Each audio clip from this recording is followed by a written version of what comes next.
Lesson 3.1, Rotation Angle and Centripetal Acceleration.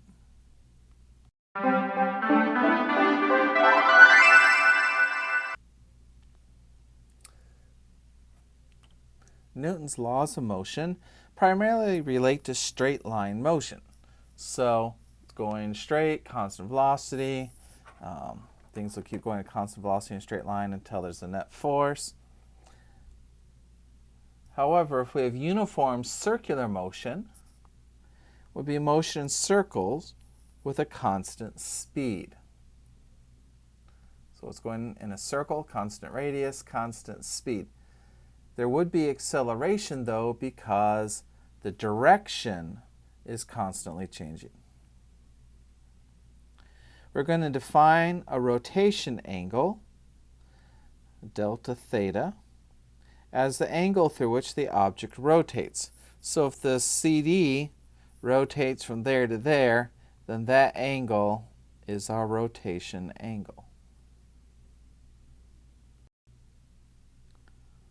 Arc length is defined as the distance around part of a circle. So in the picture, this little arc there, how long that is the arc length. Our angle is our arc length divided by the radius.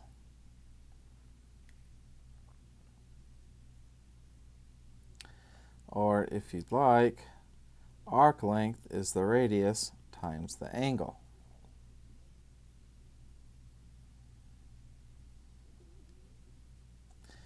We have different units for angles. We have revolutions. One full circle is 1 revolution.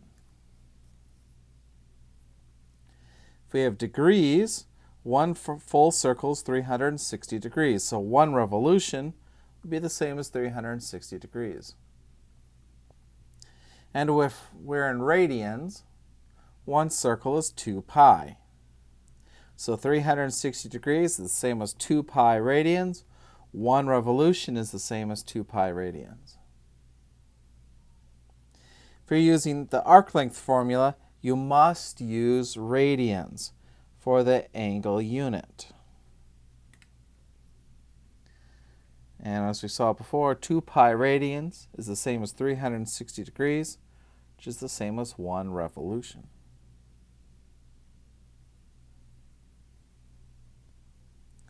Let's convert 60 degrees to radians. So 60 degrees. I'm going to put degrees on the bottom so they cancel out, and the radians on top. Pi is not the unit. In fact, pi is just the number, 3.14159, and so on.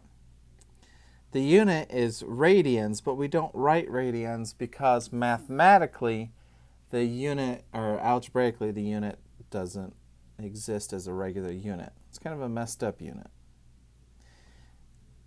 Because with the arc length formula there,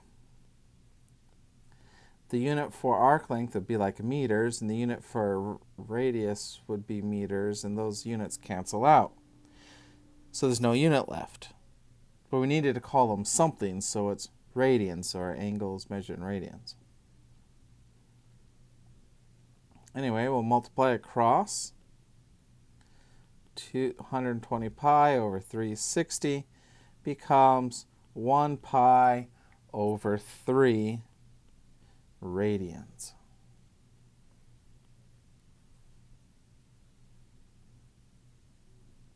Let's try now to convert 2 revolutions to radians. So 2 revolutions. I'm going to put revolutions on the bottom so they cancel. 1 revolution is the same as 2 pi radians. Multiply straight across, well, 4 pi radians over 1, which would be just 4 pi radians.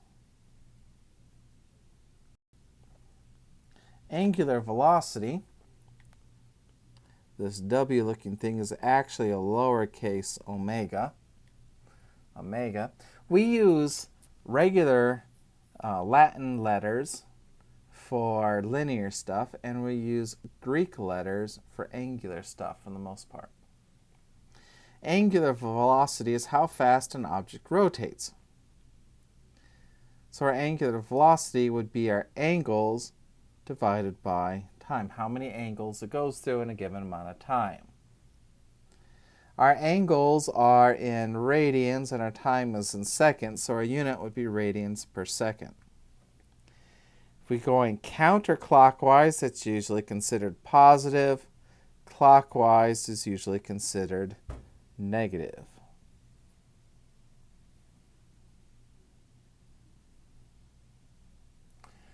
For linear speed is our distance over time. But if we're talking about an arc, our arc length over time, well, if our angle is arc length over r, then arc length is r theta, so I could plug that in there. But theta over t, our angles over time, is omega. So our linear speed is our radius times our angular speed.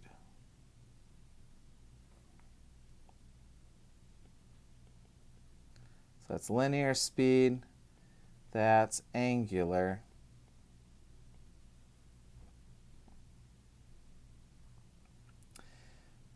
The one on the left has a much higher angular velocity because it's going much faster. One on the left has the high angular velocity, one on the right had the slow. A CD rotates 320 times in 2.4 seconds. What is its angular velocity in radians per second? Well, they're rotating 320 times, so that would be 320 revolutions. Let's get that in radians. So 1 revolution, put that on the bottom so it cancels, is 2 pi radians. So that would be 640 pi radians. Well, angular velocity is our angle per time. Our angle is 640 pi radians, and our time is 2.4 seconds. So when I divide those, I get approximately 838 radians per second. Now, what is the velocity of a point 5 centimeters from the center? So velocity is our radius times the angular velocity. So our radius is 5 centimeters, so that would be 0.05 meters if we convert the 5 centimeters. And our angular velocity was 838. Here's one of the cases where radians doesn't make much sense. If I multiply these, it looks like I'm going to get meters times radians per second. But remember, radians isn't a real unit. And mathematically, radians really measures angles, but algebraically it doesn't work very well. And we multiply these and we get 41.9 meters per second.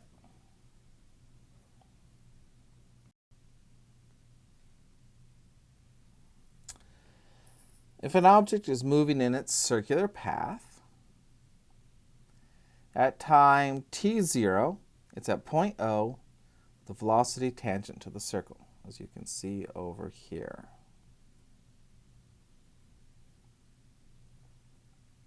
A little while later, at time t, it's at point P, with a velocity also tangent to the circle. The radius during this time has moved through the angle theta. If we rearrange the velocity vectors so that they have the same starting point, then the change in velocity would go from tip to tip.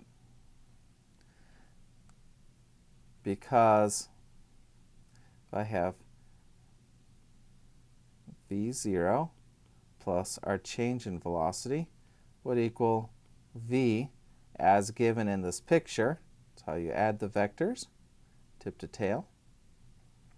So our delta v would be v minus v0, which is what we expect. So the vector connecting the heads is our change in velocity. If we draw the triangle made up with the radiuses, you get this triangle, and you're saying, oh, but it's an arc. Well, if the angle's small enough, the arc is almost a triangle, almost a straight line. So if we go with really small angles, it would be a straight line. Anyway, that arc's distance is our speed times our time. That gives you distance.